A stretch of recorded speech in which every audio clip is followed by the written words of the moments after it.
மேஷ ராசி அன்பு சொந்தங்களுக்கு வணக்கங்க. எல்லாரும் எப்படி இருக்கீங்க? முதல்ல உங்க ஆரோக்கியம் எப்படி இருக்குங்க? உங்களுடைய மன தைரியம் எப்படி இருக்கு? என்னம்மா பிரிச்சு பிரிச்சு கேட்கறையே, மொத்தமாவே சொல்றேன், நாங்க நல்லாவே இல்லை. நாங்க நம்புறவங்க எல்லாமே எங்களை குனிய வச்சு வெட்டுறவங்களா தான் இருக்காங்க. எங்களுடைய ராசியின் சின்னம் வேணா ஆடா இருக்கலாம், ஆனால் நாங்களும் அப்படிதான். நல்லவங்க யாரு கெட்டவங்க யாருன்னு தெரியாமலேயே எல்லார்கிட்டையுமே வாழ்க்கையை பறிகொடுத்துட்டு இருக்கோம். உழைப்பு மொத்தமும் போச்சு, எழுந்து நிக்க கூட தெம்பில்ல, ஒரு மாதிரி வெறுப்பா போச்சு வாழ்க்கை.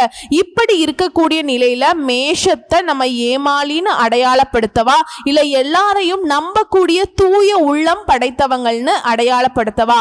ஆனா மேஷத்துடைய குணாதிசயம் என்ன தெரியுங்களா? மூக்குக்கு மேல கோபம் வரும், ஆனா அன்புக்கு அடங்கி போவாங்க. இவங்களை எதிர்த்தா யாராலையுமே வெற்றி கொள்ள முடியாது. ஆனா எதிரிகள் கூட பாசத்தை காட்டி பகைமை பாராட்டிட்டாங்கன்னா இவங்களை தூக்கி நீங்க சாப்பிட்டுடலாங்க. இப்படிதான் ரிஸ்க் எடுக்கிறது எல்லாமே ரஸ்க் சாப்பிட்ற மாதிரி செயல்படுத்தக்கூடியவங்க இந்த மேஷ ராசிக்காரங்க. அப்போ இவங்களை ஏமாத்தணும்னு, இவங்களை ஒழிச்சு கட்டணும்னாக்கா நீங்க பாசத்தை கொண்டு போனாக்கா ஏமாத்திடலாமா அப்படின்னு கேட்டா தாராளமா பண்ணலாங்க. இதுதான் இவங்களுடைய வீக்னஸாவே இருக்கு. ஆனா மேஷத்தை பொறுத்த வரைக்கும் எங்கேயும் சரி எதுலையும் சரி முதன்மையா இருக்கணும்னு நினைப்பாங்க. அதுக்கு உசுரை கொடுத்து வேலையும் பார்ப்பாங்க. துணிச்சல் நிறைந்தவங்க, எந்த ஒரு முடிவுமே வேகமா எடுத்து செயல்படக்கூடியவங்க. அதே சமயம் தெளிவான முடிவெடுக்க தெரியாதுங்க. அப்படியே முடிவெடுத்தாலும் அதுல உறுதியா இருக்க தெரியாது. அதே மாதிரி எங்கேயாச்சும் ஒரு இடத்துல தப்பு நடக்குதுன்னா, அந்த அநீதி நடக்குதுன்னா மூக்குக்கு மேல கோபம் வரும். தவற தட்டி கேட்பாங்க. இந்த கோபம் தான் மேஷராசிங்க. இவங்களுடைய பலமும் இதாதான் இருக்கு, பலவீனமும் இதுவாதான் இருக்கு. யாரு என்னன்னு தெரியலனா கூட சரிங்க, ஈஸியா நம்பிடுவாங்க, நெருங்கி பழகிடுவாங்க. தங்கிட்ட இருக்கிறது எல்லாத்தையுமே எடுத்து கொடுத்துருவாங்க. ஏங்க மேஷராசி யாராவது ஒருத்தவங்க சொல்லுங்க பார்க்கலாம், அவங்களுக்காக ஒரு பேங்க்ல ஒரு பேர்ல சேமிப்புன்னு போட்டு வச்சிருக்காங்கன்னு வச்சுக்கோங்களேன், 10 பைசா கூட இருக்காதுங்க. எல்லாத்தையும் செய்ய துணிஞ்சவங்க தான். இவங்களால முடியாத காரியம்ங்கிறது ஒண்ணு கூட சொல்ல முடியாது. ஆனா எல்லாத்தையுமே மற்றவங்களுக்காக செஞ்சிருவாங்க. தனக்குன்னு சுயமா சிந்திச்சு செயல்பட தெரியாது. ஆனா மற்றவங்களுக்காக நீங்க யோசிச்சா சூப்பரா யோசிப்பீங்க. செயல்பட சொன்னா வேற மாதிரி யோசிப்பீங்க. திட்டமிட்டு செயல்படுவீங்க.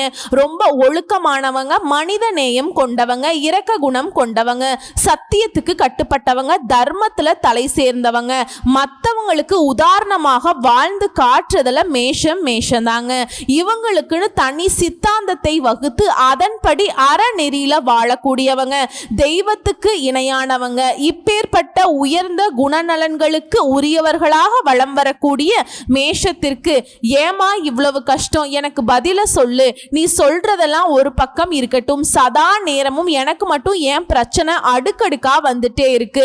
நான் அப்படி என்னதான் தப்பு பண்ணிட்டேன்? முன் ஜென்மத்துல பாவம் பண்ணனா, இல்ல என்னை பெத்தவங்க என்னோட முன்னோர்கள் ஏதாவது பாவம் பண்ணிட்டாங்களா, இல்ல நான் தான் இழிச்ச வாயின்னு சொல்லிட்டு இந்த கடவுள் கண்டபடி என் தலையில கிறுக்கிட்டாரா? எப்பதான் நான் நல்லா இருக்க போறேன்? இப்படி மேஷராசி என்கிட்ட சண்டைக்கு வந்தாலும் தவறு கிடையாது. ஏன்னா அந்த அளவுக்கு ரொம்ப நல்லவங்க இவங்க. அந்த தெய்வத்துக்கிட்டேயே தட்டி கேட்கலாம், நான் என்ன தப்பு பண்ணேன்? என்னுடைய பிறவி தப்பா? நான் வாழ்ந்தது தப்பா? என்னுடைய ஒழுக்கங்கள் தப்பான கேள்வி கேட்கலாம். ஆனா கடவுள் ஒரு விதத்துல ஒத்துக்கிட்டு தான் ஆகணும். மேஷத்திற்கு இவ்வளவு கஷ்டம் ஆகாதுங்க. உங்களுக்காக நானும் அந்த கடவுள் கிட்ட மனசார பிரார்த்தனை வச்சுக்கிறேன். அந்த பிரார்த்தனைக்கு தகுந்த மாதிரி தான் வீடு தேடி ஒரு நபரை உங்களுக்கு அனுப்பிச்சு வச்சிருக்காருங்க. அந்த நபரால நடக்காத ஒண்ணு நடக்க போகுது. சரி, நடக்காத ஒண்ணா? இது இதை விட கஷ்டம் ஏதாவது வரப்போகுதா அப்படின்னா, இத்தனை நாளா கஷ்டம் இருந்துச்சு இல்லையா, இத்தனை நாள் உங்க வீட்டுல சந்தோஷம் இல்லை இல்லையா, உங்க மனசுக்கு நிம்மதி இல்லையா, உங்களுக்கு அதிர்ஷ்டம்னு ஏதாவது ஒண்ணு இருந்துச்சா? இதுல எதுவுமே இல்லைன்னு சொன்னீங்க இல்லையா, அதெல்லாம் இனி இருக்க போகுதுங்கிறது தான். நடக்காத ஒண்ணு நடக்க போகுதுங்க. ஒட்டு மொத்தமா ஒரே விஷயம்தான். ஒரே ஒரு மாதத்துல எனக்கு இருக்கக்கூடிய எல்லா பிரச்சனையும் சரியாகிட்டு நான் வரேன் அப்படின்னு சொல்லுவாங்க இல்லையா, அந்த மாதிரி தாங்க இந்த ஒரே ஒரு நபரால உன் வாழ்க்கையில இருக்கக்கூடிய ஒட்டுமொத்த கஷ்டம், கவலை, சங்கடம், சலிப்பு எல்லாமே விலக போகுது. அப்படி யாருமா அந்த நபர்? அதுவும் என் வீட்டுக்கு வரப்போறாரா, என்ன தேடி வரப்போறாரா அப்படின்னா, ஆமாங்க, நவ கிரகங்கள்ல முழு சுப கிரகம். நல்லதை மட்டுமே செய்ய தெரிஞ்ச குருதாங்க உங்களை தேடி வரக்கூடிய அந்த நபர். குரு பார்க்க கோடி நன்மை. குருவினால மேஷத்திற்கு கோடான கோடி நன்மைகள் விளைய போகுது.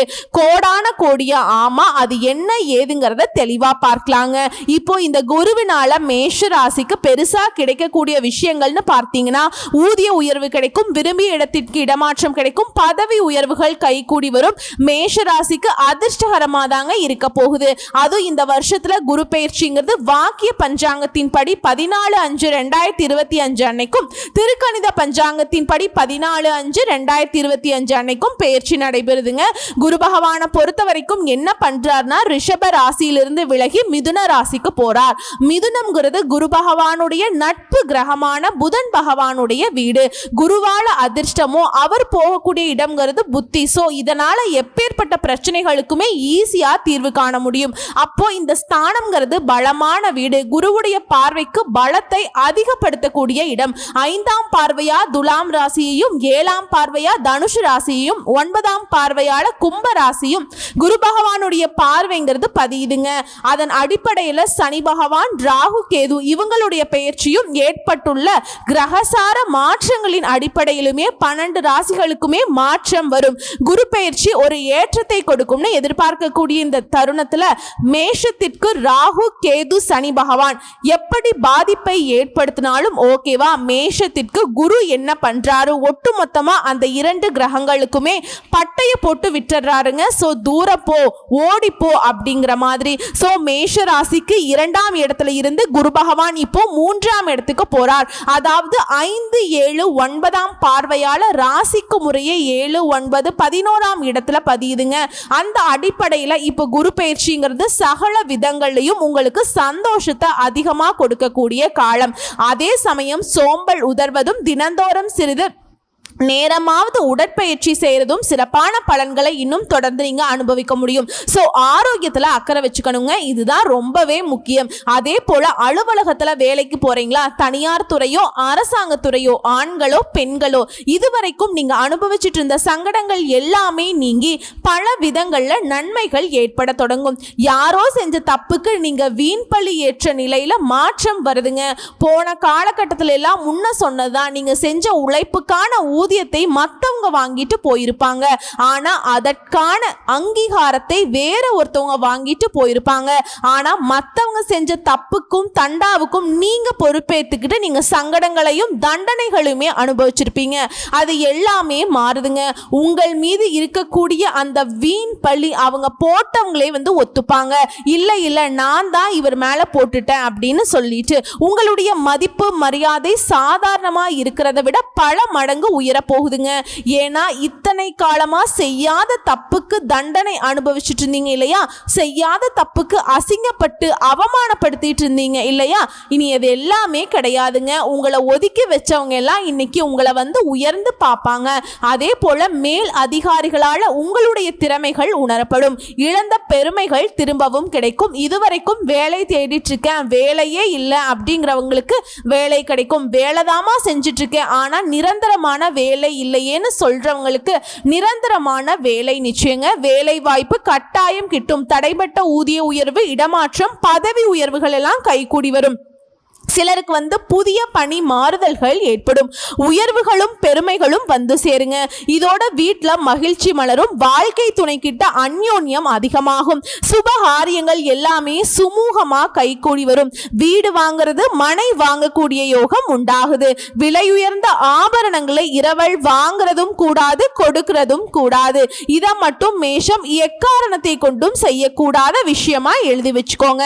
அதே போல வாரிசுகள் கிட்ட வீண் கடுமையை காட்டாதீங்க. செய்யக்கூடிய தொழில சீரான வளர்ச்சி ஏற்படும். புதிய முயற்சிகள்ல அவசரம் கூடாது. இதுவுமே நீங்க குறிச்சு வச்சுக்க கூடிய இடம். இது தொழில் செய்யறவங்க தான் பண்ணக்கூடாதா அப்படின்னாக்கா அதெல்லாம் கிடையாதுங்க. 6 வயதிலிருந்து 60 வயது வரைக்கும் மேஷராசி ஒவ்வொரு நட்சத்திரமுமே அவசரமே படக்கூடாதுங்க. பொருளை வாங்குறதோ கொடுக்கிறதோ அது எல்லாமே இருக்கக்கூடாது.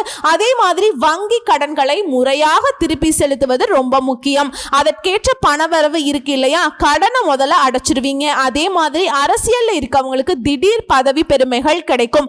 அதே சமயம் வார்த்தைகள்ல நிதானம் முக்கியம். சோ அரசியல்வாதிகள்லாம் இதை ஃபாலோ பண்ணிக்கோங்க. அதே போல யாருக்கும் ஜாமீன் கொடுக்கறதும் சரி, நீங்க ஜாமீன் வாங்குறதும் சரி பண்ணவே கூடாதுங்க. அதே போல அரசாங்க பணிகள்ல இருக்கவங்க நிதானத்தை கடைபிடிக்கணும். ஏற்றம் வரும். சில நேரங்கள்ல சிலருக்கு மட்டும் சொல்றேன், கொஞ்சம் கர்வம் தலை தூக்கும். தயவு செஞ்சு அதுக்கு இடம் கொடுத்துடாதீங்க, தவிர்த்துக்கோங்க.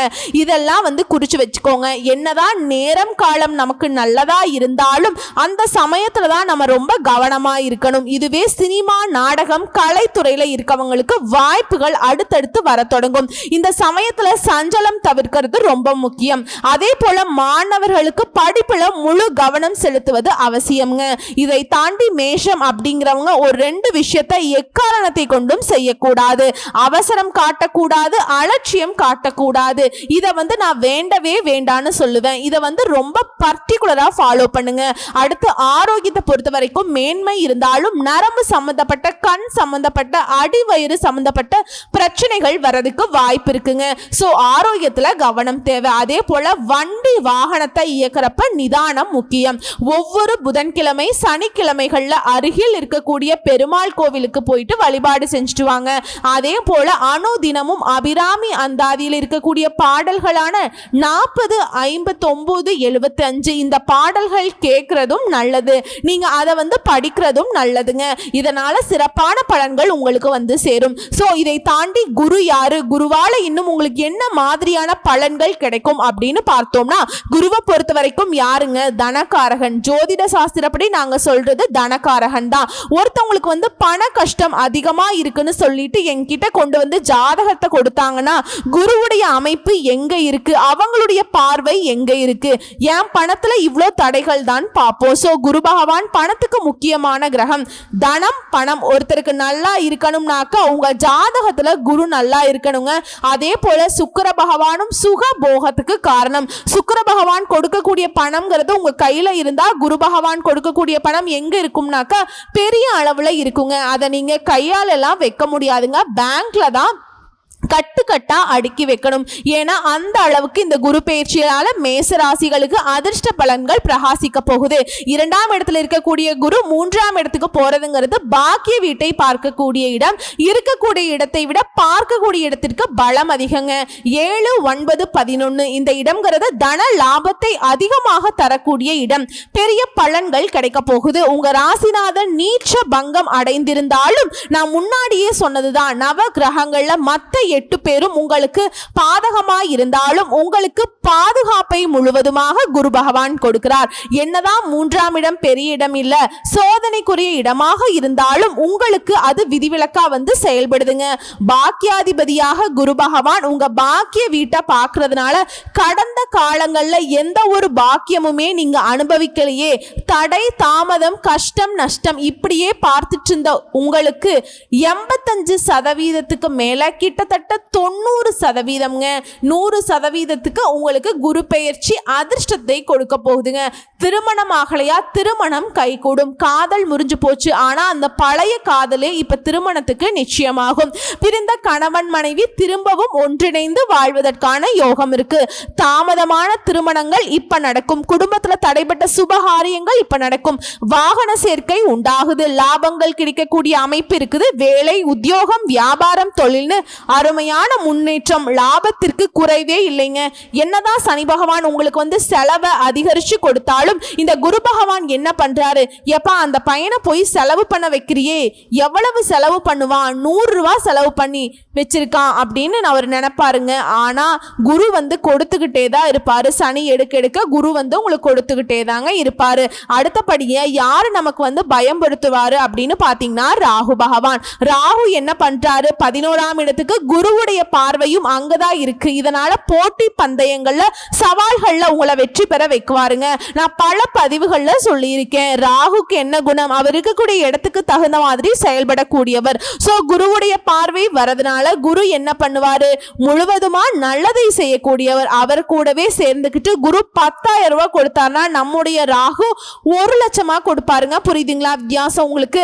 கணக்கு வழக்கு பார்க்காத உங்களுக்கு அதிர்ஷ்டத்தை அள்ளி கொடுக்கக்கூடிய நிலையில முறையில ராகு செயல்பட போறார்.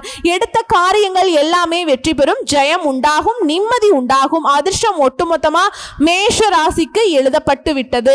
சதா சர்வ காலமும் உழைப்பை போட்டு போட்டு ஒன்னும் முன்னேற்றம் இல்லை. ஆனா இனி எல்லாமே சரியாகுதுங்க. மனசுல இருக்கக்கூடிய குழப்பங்கள் தயக்கங்கள் எல்லாமே நீங்கி தன்னம்பிக்கையோட தைரியத்தோட சிறப்பா வளம் வர போறீங்க. சமுதாயத்துல செல்வாக்கு கூடுது. நீங்க முன்னெடுக்கக்கூடிய காரியங்கள் எல்லாமே வெற்றி பெறும். திட்டவட்டமா யோசிச்சு முடிவெடுக்க போறீங்க. எத்தனை நாளா ஒரு 8 வச்சா 10 8 சறுக்கும். ஆனா இனி ஒரு 8 வைங்க 100 அடி முன்னாடி போய் நிப்பீங்க. குருவினால திடீர் யோகம், பணவரவு, வீடு வாங்குறது, மனை வாங்குறது, குடும்பத்துல சுப நிகழ்ச்சிகள் உண்டு. கோர்ட் கேஸ் வழக்குகள்ல வெற்றி உண்டு. ஏன் கோயில் கும்பாபிஷேகத்துக்கு கூட நீங்க தலைமை தாங்கக்கூடிய அளவுக்கு யோகமான நிலை. எல்லாத்துக்கும் மேல பணவரவு தாராளமா இருக்கிறதுனால புதுசா ஒரு வீடு 2 வீடு வாங்குறது, நிறைய மனைகளை வாங்கி போடக்கூடிய யோகம் இருக்கு. வெளிநாட்டு பயணம் போயிட்டு வருவீங்க. அனைத்துலயுமே சந்தோஷம் வந்து சேருங்க. வெற்றிகளும் வந்து சேரும். பிள்ளைகளாலையுமே உங்களுக்கு பெருமை உண்டு, அதிர்ஷ்டம் உண்டு. இதெல்லாம் அதெல்லாம் அப்படின்லாம் கிடையாதுங்க. என்ன வேலை செஞ்சாலும் சரி, கூலி வேலை செய்றீங்களா, இல்ல குபேரன் மாதிரி பல கோடிகளை வந்து டர்ன் ஓவர் பண்றீங்களா, இல்ல வியாபாரம் பண்றீங்களா, உத்தியோகம் பாக்குறீங்களா, ஐடி துறையில இருக்கீங்களா, எந்த துறைகள்ல வேணாலும் இருங்க, என்ன வேலை வேணா செய்யுங்க. உங்க தகுதி என்னவா வேணா இருக்கட்டும், உங்களுடைய தராதரம் என்னவா வேணாலும் இருக்கட்டும். 6 வயதிலிருந்து 60 வயது வரைக்கும் வேணா இருந்துட்டு போங்க. பெண்களோ ஆண்களோ, இருக்கப்பட்டவங்களோ இல்லாதவங்களோ, குறிப்பா சொல்றத கேட்டுக்கோங்க. எல்லாமே உங்களுக்கு சாதகமா மாறும். இப்போ ஒரு எறும்புக்கு எவ்வளவு சாப்பாடு தேவை, அந்த அளவுக்கு சாப்பாடு கிடைச்சா அதுக்கு பெருசு. ஒரு யானைக்கு எந்த அளவுக்கு சாப்பாடு தேவை, அந்த அளவுக்கு அது சாப்பிட்டா அதுக்கு வந்து அது ரொம்ப பெருசா இருக்கும். அப்படிதானங்க? அந்த மாதிரி மேஷ ராசிகளுடைய வாழ்க்கையில உங்களுக்கு நிறைவே தரக்கூடிய அளவுக்கு பொருளாதாரம் வளரும், மன நிம்மதி கிடைக்கும், குடும்பத்துல சந்தோஷம் நிலைக்குங்க. செல்வ செழிப்போட நிறைந்த ஆரோக்கியத்தோட நீடித்த ஆயுளோட இருக்க போறீங்க. போதுமடா கஷ்டம் அப்படிங்கிற மாதிரி எல்லாத்துக்கும் ஃபுல் ஸ்டாப் வைக்கிறாருங்க இந்த குரு பகவான். ஒட்டுமொத்தமா இந்த மேஷ ராசிக்கு குரு எந்த அளவுக்கு அதிர்ஷ்டத்தை கொடுக்கிறார் இல்லையா, இந்த அதிர்ஷ்டம் நிரந்தரமா நிலைச்சிருக்கணும்னா நீங்க செய்ய வேண்டிய பரிகாரம் மற்றும் வழிபாடுன்னு பார்த்தோம்னா, ஒவ்வொரு நாளும் வீட்டுல உங்களுடைய வீட்டு பூஜை அறையில சிவனுடைய படத்தை வச்சு தினமும் காலை மாலை விளக்கேற்றி வழிபாடு செய்யணுங்க. அதே போல பிரதோஷ நேரங்கள்ல நந்தீஸ்வரருக்கு பதிகம் பாடி நந்தி தேவனையும் சிவபெருமானையும் உமையாளையும் வழிபாடு செய்வதால நல்லது மட்டுமே நடக்கும். நிரந்தரமான அதிர்ஷ்டம் கிடைக்கும். குடும்பத்துல சுவிக்ஷம் உண்டாகும். செல்வ செழிப்பு பர்டிகுலரா மேலோங்குங்க. குடும்பத்துடைய ஒற்றுமை பலப்படும். எல்லா விதங்கள்லயுமே உங்களுக்கு உயர்வு உண்டுங்க. இதோட நட்சத்திரங்களுக்கு எந்த மாதிரியான குரு வந்து பலன் கொடுக்கிறாரு ஒரு வரியில சொல்லணும்னாக்க, அஸ்வினி நட்சத்திரம் குருவுடைய பார்வையினால நல்லது மட்டுமே நடக்கும். இதே பரணி நட்சத்திரம் அதிர்ஷ்டத்தால பெரிய அளவுல சாதிக்க போறீங்க. மூன்றாவதா கார்த்திகை நட்சத்திரம் 1ஆம் பாதம் நல்ல நேரம் வந்துருச்சுங்க. இது தனிப்பட்ட முறையில நட்சத்திரங்கள் செய்ய வேண்டிய பரிகாரம் மற்றும் வழிபாடுனா, கடைசியா இருக்கக்கூடிய இந்த கார்த்திகை நட்சத்திரம் 1ஆம் பாதம் தினமும் அதிகாலை சூரிய பகவானை வழிபாடு செய்ய வாழ்க்கையில வளம் உண்டாகுங்க. அடுத்து பரணி நட்சத்திரம் தினமும் துர்க்கையம்மனை வழிபாடு செய்ய நன்மைகள் பல மடங்கு அதிகமாகும்.